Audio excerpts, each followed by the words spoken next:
The borough has closed transfer sites and the Centennial Center, but wants to spend millions on new facilities. Where do we cut the budget, and how is this saving us money? I thought we were broke. So it's a really good question. When we look at the capital improvement program, it's a really large number. But the idea that we're looking at is we're trying to get a good idea of all of the deferred maintenance and the future of our community. So when we look at the overall package, one of the things that's important is to understand that we're not going to be able to fund all of these projects. With the current constraints that we have, I think we can make a considerable difference on the deferred maintenance issues that we have operating within the tax cap. One of the things that the Assembly has done is they've required that 7% of my budget be contributed directly to the FMR. The FMR is our fund that we use to pay for the capital projects. The FMR fund has been around since the early 2000s, 1999 I think is when it was first put in place, and the Assembly has over the years periodically put funding into it. Under the previous administration, they made a conscious decision to increase the amounts going into the FMR quite significantly.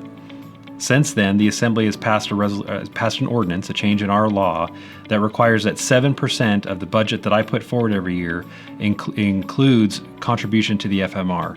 For us last year, that was about $8.5 million that was required. We put about $10 million into the FMR, and it's my expectation that we will continue to do that, at least $10 million into the FMR every year.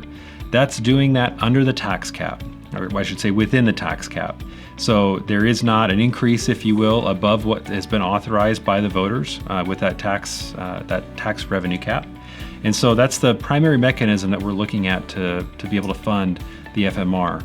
We have also, the Assembly has, I should say, at year end with the lapse that comes, if we do have a lapse, has contributed that to the FMR, which has allowed us to put several million dollars. I think we're probably at about $26 million now into the FMR specifically for these type of projects. I don't use these though, so I don't want my property taxes increasing. How would we be paying for these? So these projects would be primarily paid for through property tax dollars. There's the general fund dollars, which is what has primarily been the funding mechanism for the FMR. I know there was some question about transfer sites and other areas within the borough that we're looking at trying to find efficiencies.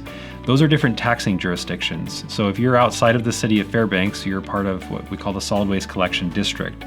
And that district has a separate funding, actually a separate mill rate all in of its own that residents are charged.